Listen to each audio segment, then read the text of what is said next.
we're still talking about money. So we're going back to actually talking about our relationship with money and how consistent we have to be today, and the things that we need to do in order to start shifting our mindsets in order to help ourselves develop a better relationship with money in our business and personal. And why is a personal one of the biggest and important reasons is because of the legacy that we leave behind, right? Right, Omar? I mean, I have young kids, and I know we're talking about your kids and how you teach your kids to. They have ledgers and they track their expenses, they track how much money they make, and they track everything that they do. And that's one of the biggest things that we can do because I remember I was never taught anything about money. Now, one thing that I always wanted more. And I remember when I was 11 years old, and it's funny to me because I compare myself to my kids today, and I'm like, oh man, my kids would have died back then. I No, remember that. no, I agree. I mean, I worked since I Yeah, was in fourth grade, and then I worked two jobs in college while I went to school, and so correct. I never stopped working since fourth grade because I liked having my own money. Correct. So I was in Colombia. I used to live in Colombia. When I was 11 years old, I remember this that I used to go to school. My dad used to have a job. My mom wasn't around because she was in the U.S. Working and providing for us over there in South America. And I will go in within my time off because I sometimes I had school in the morning or in the afternoon. And I would go to the center of the city. There was no internet. There was no paying by phone or nothing. So I would go with money in my pocket, taking the bus, go paying the bills at 11 years old. We're talking about a kid that today, you see a lot of the kids, they use into their own thing, into social media, into their phones. And it teaches you a different relationship with money and how you should become responsible when it comes down to your personal matters, but also business. And in Right, this case, it is our job, and we see that we know that times change, and we know that yes, we have to evolve with times. And I know that there's so many things that kids can do today, but it's our responsibility to shift that mindset, specifically if we want our kids to be successful, if we want them to carry a legacy that we're trying to leave behind. And that right, is essential. And one of the main things that we could do it is, I mean, and people say, people do what they see you do, not what you tell them, right? right, right, Kids could see that and they absorb everything that you do. So it starts with you, how we start thinking, how consistency we are today, and how we shift our mindset in order to everything we do. And I think you were talking about one main point that I know that I wanted to point out is like, how do we measure it? So if we're talking about someone that's trying to go in business today, what is your best advice to measure a their relationship, or how they measure money in order for them to invest, but also to keep some money? right. So let's start with the respect that you said. Uh, you got to respect money, Hmm. right? Yes, Because if you don't respect it, it's like anything else in your life; it won't stick around, true. right? And the next thing is you got to become a bigger container. So True. if you're a small container, God won't give you any more than you can handle. That's why you see people make a lot of money and lose it all because they didn't work. And They didn't work on themselves. So one of the things I always tell people is to work harder on yourself than you do on your money or your dreams. So you develop the habits of successful men and women.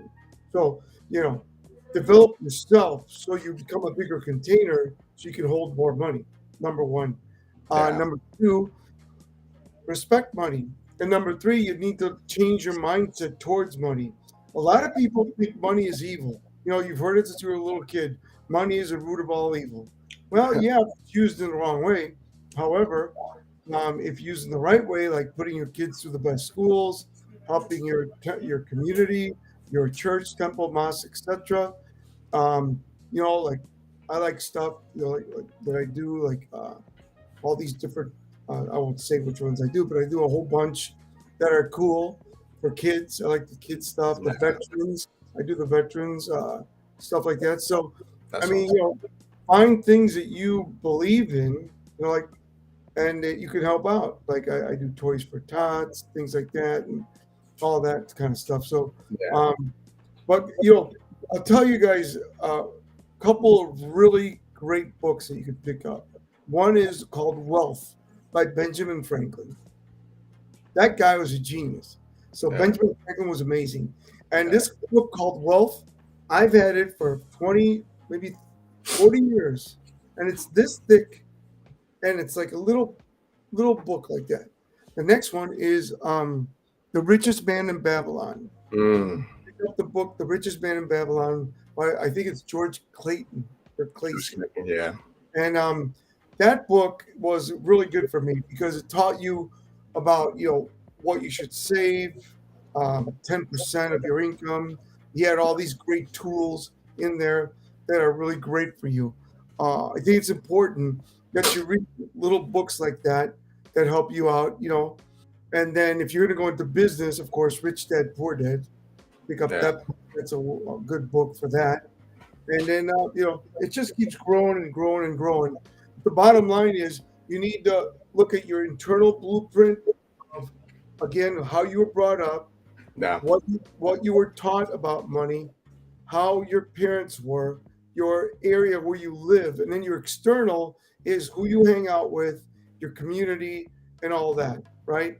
So you've got to look at both sides, internal, external, see where you can improve, and then start ledgering your money. What I like to do is I ledger money, and I show if I have a certain account, I ledger the money so I can see where I'm going by the end of the month, right? And you do that like once a year. If you do that once a year, remember, guys, past predicts future. So whatever you did in the past, you'll do in the future. It's like everybody does. Like for instance, most people, if they were in a bad relationship, they get another bad relationship, right? Right? Some people, when they drive, if they drive a minivan, they're gonna buy another minivan, More right? than likely, yeah, you're So right. some But you know people, what?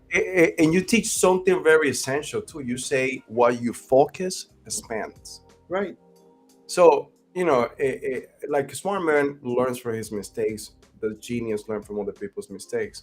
But at the same time, we should have experiences, but we should evaluate our experiences, right? That's right, what makes a better businessman and women. So, yeah, I mean, again, we are gonna go. If I have a minivan and I couldn't, and I didn't like my experience, let's evaluate that. And that's something that you got to keep in mind too. How do you engage with money, and how do you engage with the people that can teach about money? So this is yeah, why let's talk about why is this essential for a lot of these people that are trying to learn and trying to go into business and change their relationship with how they think and with money. Why is it important to have a mentor? well, because they've already done it. I mean, somebody like me has owned many businesses from health clubs to real estate to record companies to restaurants to IT companies to energy drinks to all these different things. So you need a mentor who's already done the path, right? They've started the journey. They've hopefully continued the journey successfully and then brought, here's the most important part, guys, the results, brought the journey to a successful close, right? A successful exit. Most people know how to start a journey and they don't know how to keep the journey going, or they start it but they break down in the middle of it and they don't complete the journey. So yes, yes, Yeah. So, and again, one of the things is how do we engage and why we want to do this? I mean, we talk about how to engage with money, how to change the mindset, because at the end of the day, like you said before, a lot of people talk about that money is the root of all evil, which is really nice. Not having money makes you do evil things because sometimes you have to survive. And unfortunately, certain people do not take the high road.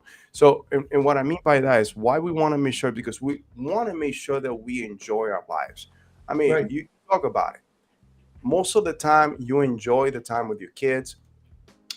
One of your kids lives across the country, the other one lives close by, but you are able to not only spend the time with them, provide them with what they need, and have the life that we all desire. I mean, this is the American dream, right? A lot of people come to the United States, the people that are born here, and people come from other countries to come to the United States because they want to live that life that they picture, the American dream. But in order to right, do so, you need to start thinking differently. And like we talk about them, it's not nothing is easy in life.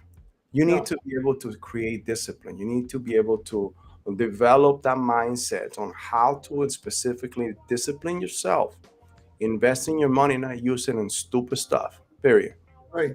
And we all go through that. I mean, when I started making a lot of money, Yeah. I I made the mistake when I started making money in sales in the health club business. Mr. Murphy sat me down. He thought I had about 100 grand put away after a year because I did really well in sales. I was number one salesperson in health and fitness. Yeah. And he says, "How much money you got put away?" And I says, "He says, just give me some zeros." I go, "Zero." He goes, "Who sold you that plan? Who sold you that plan?" And that plan was told to me, someone I loved, my father. My father, like I said, knew how to accumulate money but not keep it.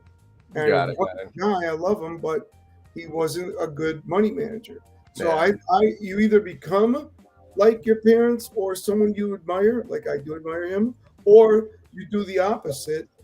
And I did the opposite. I'm the extreme Right. opposite. So I saved when I started making money. I was single. I saved 50% of my income, you know. And then once you get married, of course, you only do like 10% because you have kids and all that good stuff. But you just the key is understand money, your internal, your external blueprint. Number two, read these books like Richest Man in Babylon or Wealth with Ben Franklin.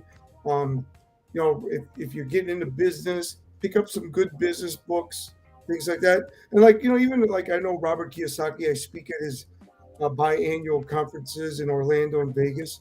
And we have about 2,000 people. But the book Rich Dad Poor Dad, it's got some learning tools in there. So just read the book Rich Dad Poor Dad too. Stuff Now like let me that. do something. I know, and you talk about the zero to wealth, from zero to wealth, in one of your books, and I know you're also friends with T. Harv Eker. He also, if I'm correct, isn't that the richest man in Babylon? He kind of rewrote that and made it into the secrets of the millionaire mind. I don't know. I haven't seen him in gosh, Yeah. 10 years, but he is a good guy, and he wrote a great book. And I don't know about that transition of the book, but I know that book was a big seller, and he did very well for a long time. Yeah, and again, a long time ago, actually, I read it, and in there, he also talks about like what you said earlier, tithing. You put money, certain percentage of your money to the side Right, and invest, but you have to create discipline. Now, a lot of people say, okay, but I only make enough to survive.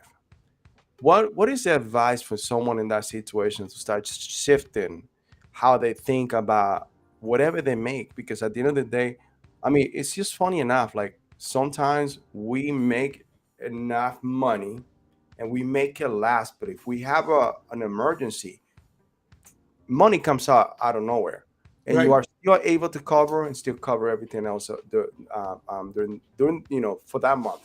Now, what do you think the reason for that is? And I have my own, and I know, and I think people make their own obstacles, and then that's just my take, my opinion on this. People make their own obstacles, and sometimes they make they see roadblocks and they can't get out of that box because we've been conditioned by society, we've been conditioned by our cultures, we've been conditioned by our surroundings. Yeah. And again, always, I mean, again, you talk about it. You're a little more fluent than me on that one. Well, let me tell you, I believe that people need to understand that there's a way to manage money. Like for instance, right now we're going into recession. We're in the recession, Correct. Yeah. but 2023 is going to be worse, and I think 24 too. I think 23 will be Yeah. worse than 24, but it'll still be bad. So what I would recommend anyone is trading time for money, which is what you're talking about. Yeah. You have a job, and that job gives you a paycheck, and that paycheck covers your bills. And then you have an emergency fund, but something happened, right? So Yeah. here's what you need to do. You got to get a side hustle. You need something that you can do part time that can make you money, and it doesn't affect your uh, day job. Never quit your day job. Not until you can. People say to me, "Oh, I want to quit my job and just go out and do real estate." I go, "Don't do that." I said, "Keep your job, learn the real estate, and when your income matches your job, you have a choice. You can do both, or you can let go of one of them. But Right. don't walk away from something until you're making money." So I say to everyone in this time, uh, get a side hustle, do something else, something that will make you money, uh, and help you pay your bills and put money away or be ready for those emergencies. The side hustle is the way to go right now, because if you're working full time, you get a raise, but that's once a year, so that ain't gonna do it. So also the next thing you could do is streamline your uh, what you're doing, like the food you eat, how much you drive. Like I got people right now looking at their drive time. They manage their drive, right? The food That's you true. eat, the drive, memberships to things. I mean, I have to go online with my kids and say, what is this? What is this? Oh, we don't need that anymore. Well, why didn't you cancel it, right? There's a lot of things that we don't turn off that we're paying and we Yeah. don't even know about it, right? Yeah. So look at the little things in your life that you could taper in, or you can save a little bit of money, even if you're rich and even if you're making a lot of money. Streamline everything right now for the next 2 years, Yeah. and you're better off. And then if you're just making money, trading time for money, then you need to find a side hustle. That's awesome. You know what? And finding a side hustle, that's very essential. I mean, one of the main things that I know you talk about too is the first investment should be in yourself.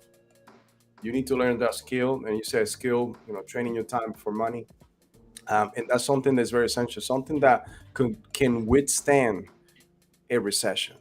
Right. And again, you got to do soul searching. If this is you want to do something completely different, and obviously you should start looking for something that can create some passive income going forward. Because, and again, that's another thing that we talk about. The only way that you are going to create wealth is if you develop multiple streams of income that can still give you money while you sleep. Right. And that's Because that's important. And that's where I learned from my mentors that once I could have more than one income or more than one entity, then start putting things away so the money works while you sleep. Or, for instance, you can get into network marketing if you're good, if you want to really do it, but don't do it just yes, yes, because network marketing is great if you know and study it and are effective. You can get into real estate, right? Recurring income. Of course, you get on online memberships, create online memberships that can create yeah. recurring income. That's Anything that pays you every month while you sleep is the best way to go. You know what? One of the not jobs, well, side hustles that I would say that everybody should get into. Why? Because not only teaches you about yourself, but again, network marketing, but also affiliate marketing. You could do affiliate marketing. You can actually, you don't have to have any overhead. You don't have to develop any products. You just got to do your own research and figure out where be the bridge between that product and the people that are looking for it. Yeah, Times those companies don't know how to market themselves, properly, and you could be that person in between and make a cut out of everything that they sell without any overhead. So that could be another option for you if you are trying to go into business, create a side hustle. And think about a lot of the times that you do certain things when you do sales online, those funnels and those systems are always working behind the closed doors and even while you sleep. So when we talk about creating streams of revenue that give you still passive income even while you sleep, that could be one of those channels. right. You And know and what? that's Go ahead. important. That's important because you got to realize, like, I've got some mentees that they're big on TikTok and YouTube, Hmm. and they're kids from 17 to 21, and they Yeah. have millions of followers, and they do all this stuff, and then all of a sudden they bring out a product, and they say, buy this whatever hoodie or piece of jewelry or whatever, and Yeah. people buy it, and then now people even pay them to say that they use their product. All right. So Gotcha. there's a lot of ways to make money, guys. You don't have to do the brick and mortar anymore unless you enjoy it. I got a friend of mine that he loves his bar that he owns. He's in Chicago. He loves a bar and he loves it. He's there every day. He enjoys it. He loves the people. I love that. But I wouldn't want to own it because it's, I know people that own restaurants. Yeah. You got to have a love for what you do, like bars, restaurants, those kind of things that consume you. Me, I'm not that guy. I Yeah. Nah. did that, done that. I just want to like speak, mentor people, write books, do audios, and build companies. That's all I want to do. So That's awesome. That's awesome. Now that you're saying, and that one last subject over here that we want to talk about, no companies, and this is something that a lot of people are trying to understand. If Because we know that there's a recession and the recession is coming right around the corner. There's a lot of people that are already hurt, especially in the residential market, real estate residential market. A lot of businesses also are going to be on the market very soon for sale. Um, what will you advise someone that is trying to open a new business? Will you advise them to open a new business, start from the bottom up, or go out there and look for a business that's been standing for a while and create an opportunity from buying these businesses? well, first and foremost, if you're going to do a new business, it better be a business you have been working at. So, Yeah, for instance, when I opened up the health clubs, I knew the health clubs backwards. I knew I started as an aerobics teacher, then a yeah, personal trainer, then a salesperson, then VP of sales, then general manager, but I knew every aspect and I learned every aspect. So, if you're going to start a new business, hopefully you're doing a business that encompasses those things, and now you want to go on your own, number one. If you're not that person, I would recommend that you buy a business and buy a business. And here's really some important advice because I do it all the time.